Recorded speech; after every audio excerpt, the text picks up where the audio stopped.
Mesdames,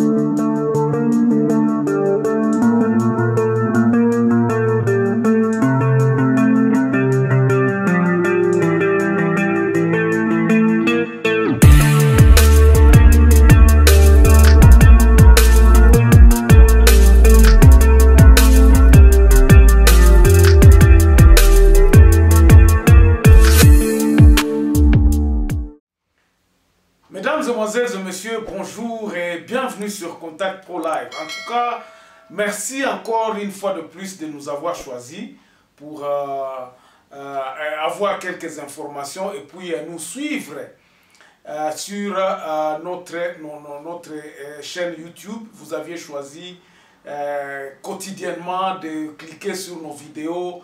En tout cas, j'en suis vraiment reconnaissant, je suis très fier et puis je vais faire de mon mieux pour que ce temps, vous ne puissiez pas le puiser inutilement, mais que vous puisiez quelque chose. Et puis, c'est un temps de communion entre moi et vous. Si vous êtes là pour la première fois, nous parlons de la Constitution en corollaire avec l'actualité.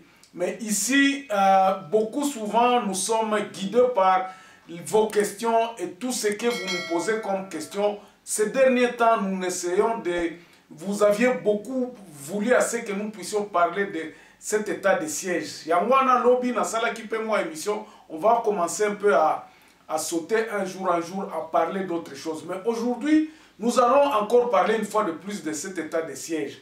Vous connaissez déjà ma position sur cet état de siège, mais les éléments qui sont en train de tomber sur nos tables ici, sur nos cellulaires, dans l'actualité, ça vous pousse à ce que nous puissions continuer à parler continuellement de cet état de siège parce que ce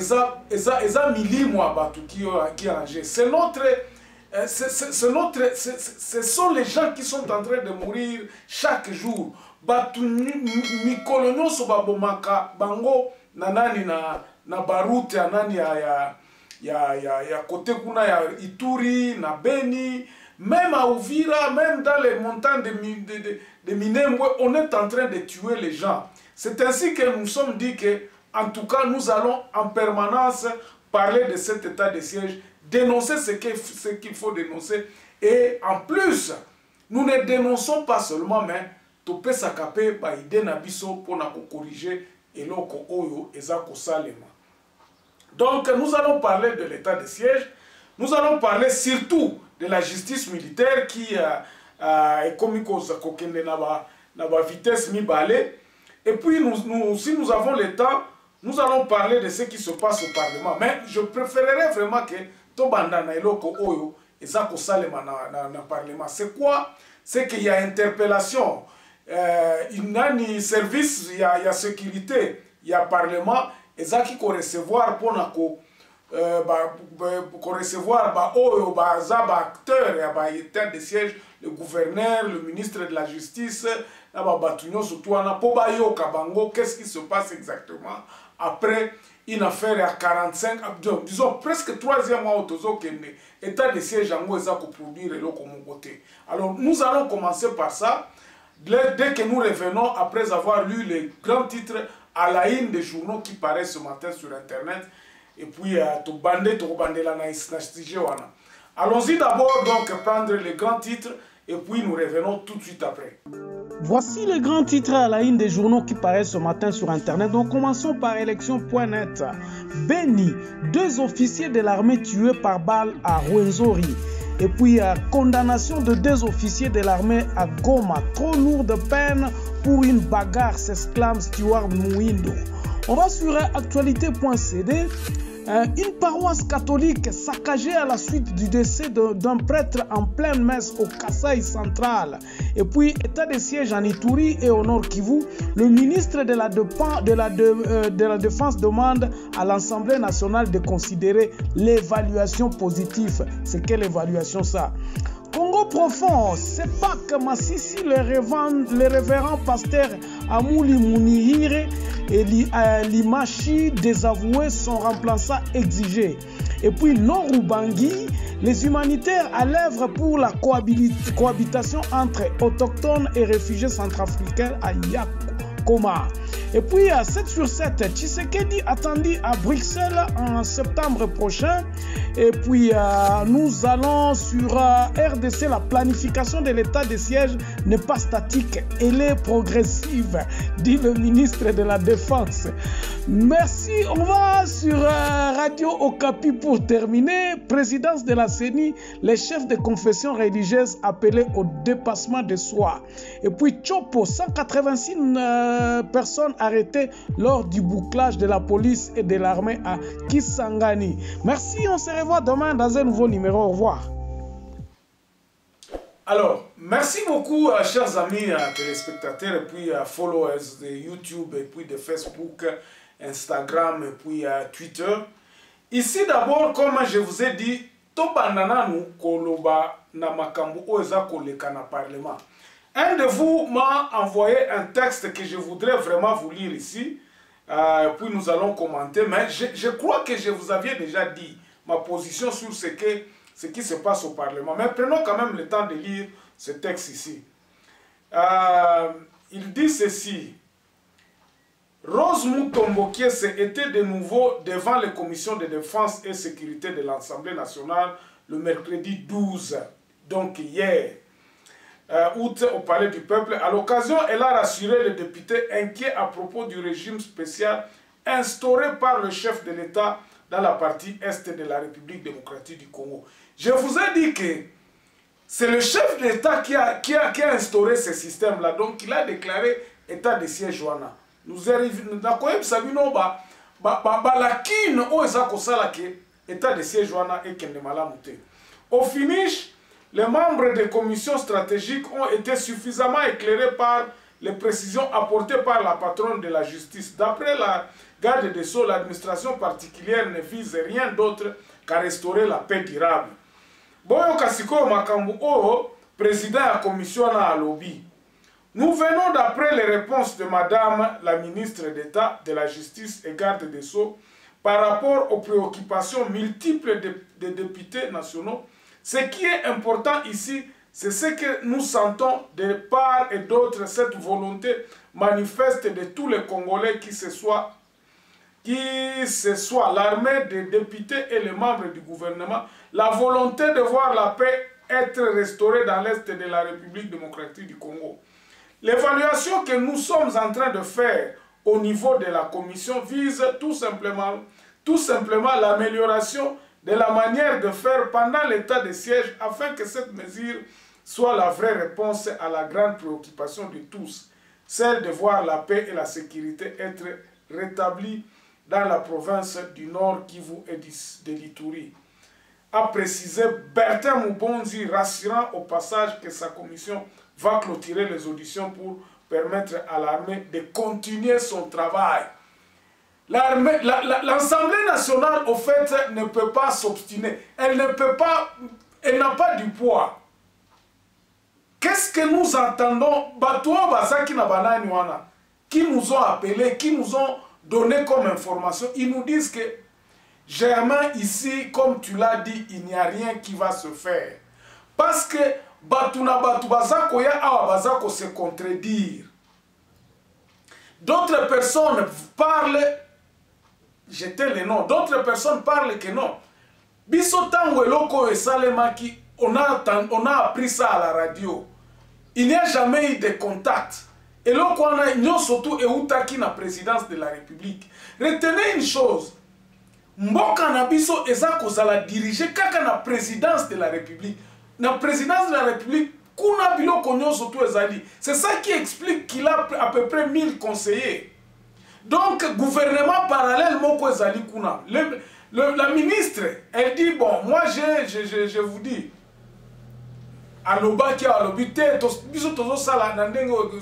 mais la présidence de la République,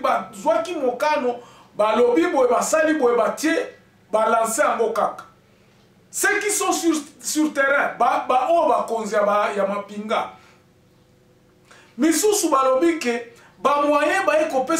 après 45 jours de déclaration d'état de siège. Après 45 jours. C'est ce qui explique que Babavir, ce sont eux-mêmes qui disaient ça. Ezali avec les moyens de bord que nous sommes allés avec. Ezaki ba moyens ezala qui décrétaient pour l'état de siège. On nous parle de moyens, mais les moyens ne sont pas là. Maintenant, nous avons déjà fait des commandes.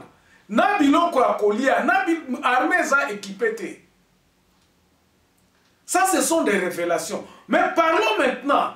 Position et armée. Il y en a une Assemblée nationale. Position et Assemblée nationale, ils ne peuvent rien parce qu'ils ne sont pas inclus dans le plan. Bangonyo surtout Bazala qui est inclus. Rappelez-vous que Kamere a démissionné parce que le président avait pris une décision à ce que des armées étrangères puissent fouler le sol congolais sans avoir contacté le Parlement. Aujourd'hui, nous sommes comme dans un parti-État. Nous devons supporter la vision du chef de l'État. Donc, même le Parlement ne peut pas se dévoiler. C'est comme ça, ici, dans ces propos, il y a le président et la commission. Vous sentez une certaine donc, accommodée, Batunion surtout. À quoi qu'on a racheté, parce qu'il a reçu des vérités. Ayoki ba vérité. Et de l'armée, et de le ministère, il y a défense. Biloko ebele, eza kosale mamala mouté. On a conclu que bon, ceux qui va lobby que non, bas réformer, batala, bongisa, état de siège, ba bongisa, a-t-il les moyens? Bazana moyens? Est-ce que c'est le Parlement qui a voté le budget? Il y a état de siège, état libangoté. Ils ne peuvent que faire, et ça, comment la complémentarité au bazako sala. Rien ne se décide au Parlement. Parlement, ça qu'on pesait dans l'état de siège. C'est pour cela, hier, je vous ai dit que non. Et là, comment on Parlement, et ça, le pouvoir du Parlement ne se sent pas dans les décisions ou dans la marche de ce pays. Mboka oyo tozana tozo kendeka bulu yeki. Et ça continuation à système oyo tobandai ko déplorer à Kabila.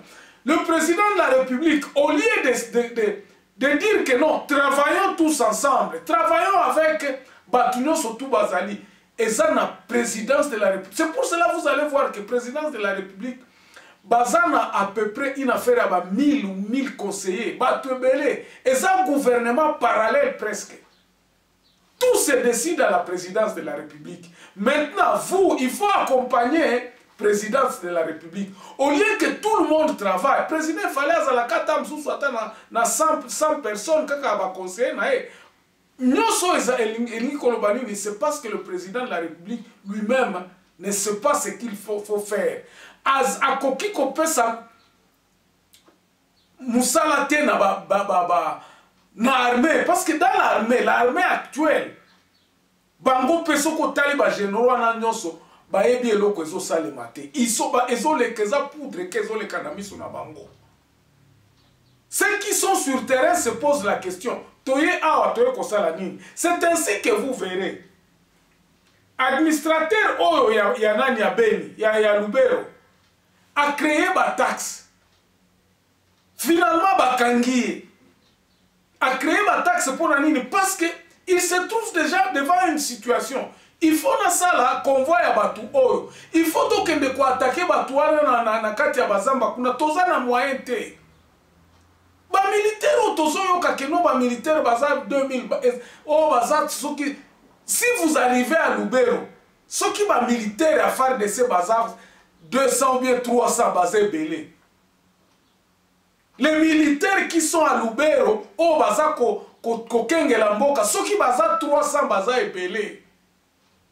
Effectif ya batunyo surtout oh, je vous le dis aujourd'hui, effectif ya ba soldats nyo surtout ba militaires FARDC à partir ya Goma, Masisi, ti Okeiti na Ituri, baza plus de 5000 hommes. D'autres parlent de 3000 hommes. D'autres parlent de 5500. Ça, c'est la réalité aux sur le terrain. Les gens qui se battent contre... Comment on a la place sous Baza, FARDC baza 7 baza 8 baza 9 baza na jeep moko bien ba okendo sala baemi quantité ya banani te ya ba rebelle te. Surtout côté à Kodeko. Vous aviez entendu comment est-ce que Luboya kuna gouverneur ya nani ya Ituri kuna azako lela.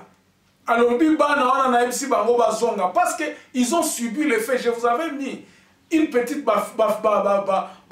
vidéo oyo rebelle wana bazako beta kuna. Na tchela ki bino bomona ki bat comment ils ont été massacrés. Ba militaires qui sangani wana ils étaient à peu près une affaire de 600.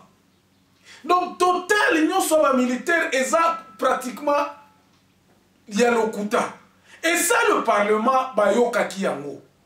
Mais ils ne peuvent rien faire ba okiko sale lo comme côté. Il faut que Batouba corrige, parce que tout est à la présidence de la République. Ce qui n'a parlement, qui peut-être va discuter, qui va lobby bon, parlement va lobby bon, ok, qu'est-ce qu'il faut faire? Batouba vandi va lobby tout planifier et loko. Planification progressive. Acquiring new skills used to be very complex, but it has been simplified by 4-level solutions through the Academy platform. Academy is a training tool that offers you the opportunity to take the next step towards your personal and professional goals. With Academy, you can turn any room in your house into a classroom. Academy helps you to access the latest training catalog and offerings from IBM, Microsoft, Oracle, Cisco, CompTIA, VMware, and many more. Access to course materials, best practices and labs, career guide, and staying up to date with certifications. Want to know more about Academy or have training requirements? Please send an email to training@4levels.co.za or call 011-848-6229. With Academy, you are definitely owning your present and empowering your future.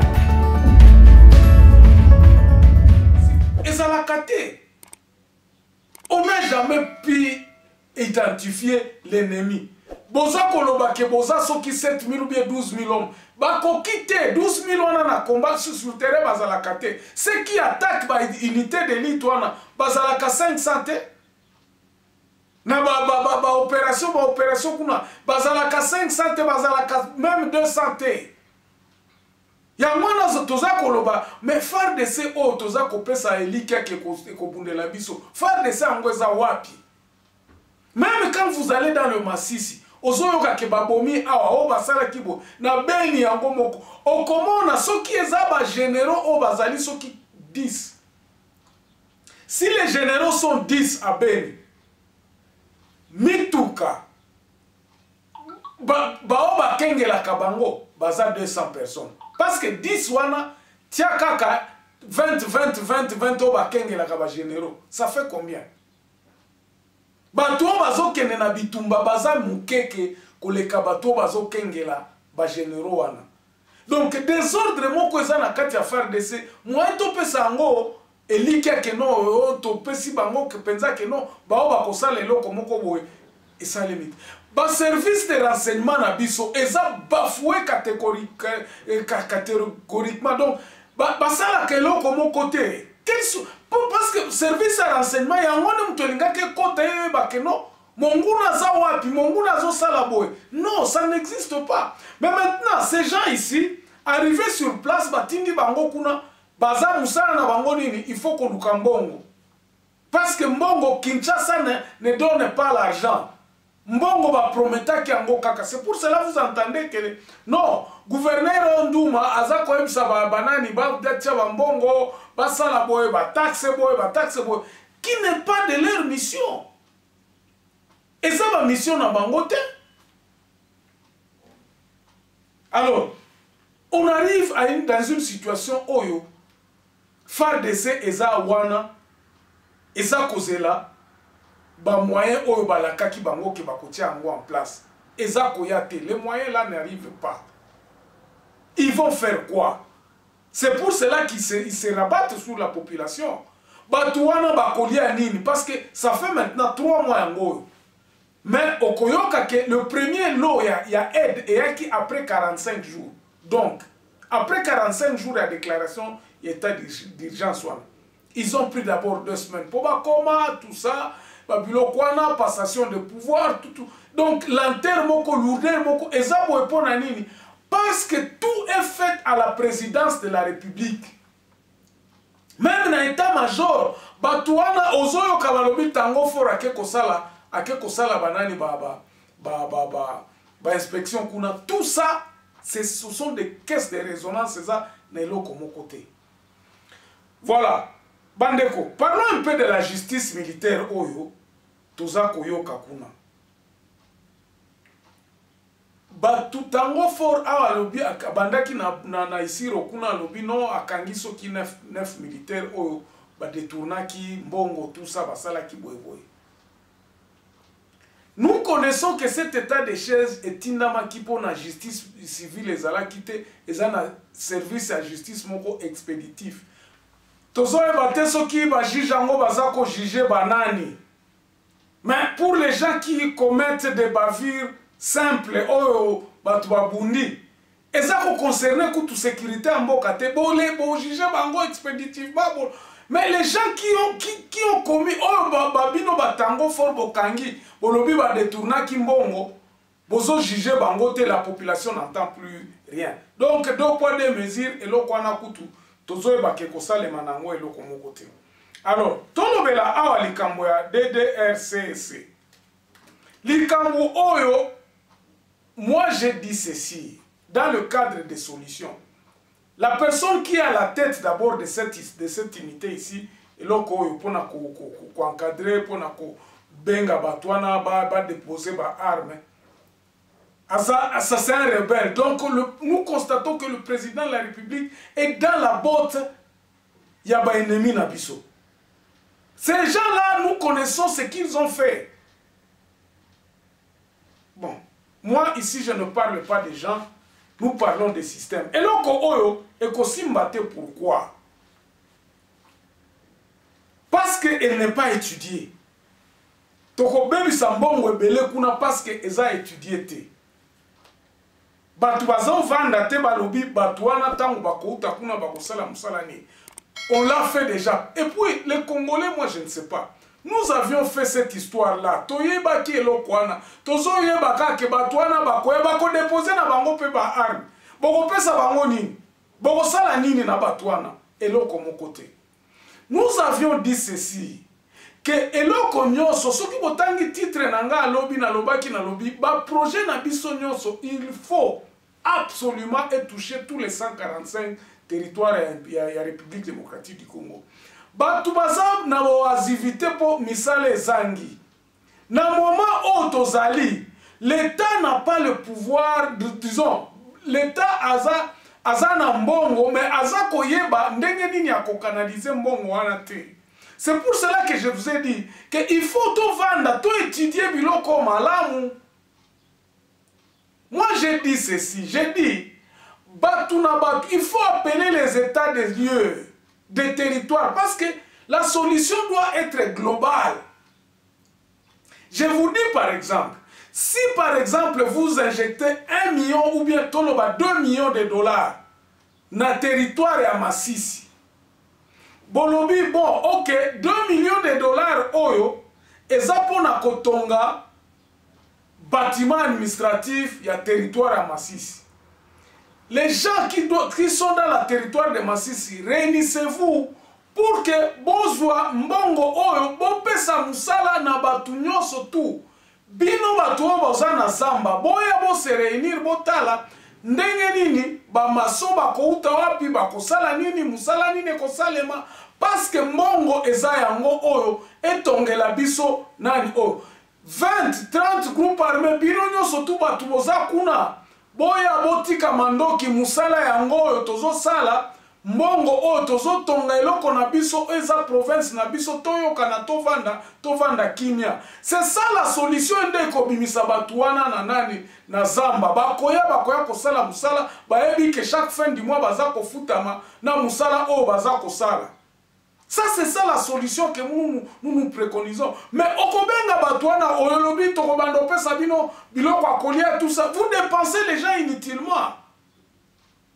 Mettez les gens ensemble, donnez-leur leurs moyens en disant que ce moyen ici, c'est pour le territoire.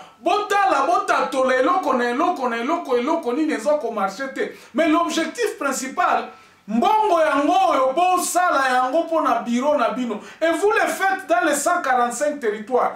Prenons par exemple des bâtiments qui coûteront 2 millions ou bien 2 millions 500 avec 1 milliard de dollars. Voilà tokoki tozanango, tokoki kozanango te. Les 145 territoires, mbala moko batu na batu balobi mbongo yango oyo bande koto gérer yango to bimisa yango et banda ekofuta boy ba salaire à batu pendant 9 mois. Et pendant ces 9 mois, vous allez commencer encore à chercher d'autres moyens. Ces gens-là quitteront déjà les forêts, batu nyo surtout bakoya bako se réunir ba non. Awa tozoya ko sala pona eloko na biso territoire na biso tolembi ko bomana to vanda to solo la batu bakozala na salaire boye ya kotonga. Ça va créer peut-être 1000 emplois dans chaque territoire et ko créer ba emploi peut-être 500 000. C'est déjà quelque chose oyo koki ko bimisa batu na zamba et puis mettre bango ensemble pour basala musala ya mboka.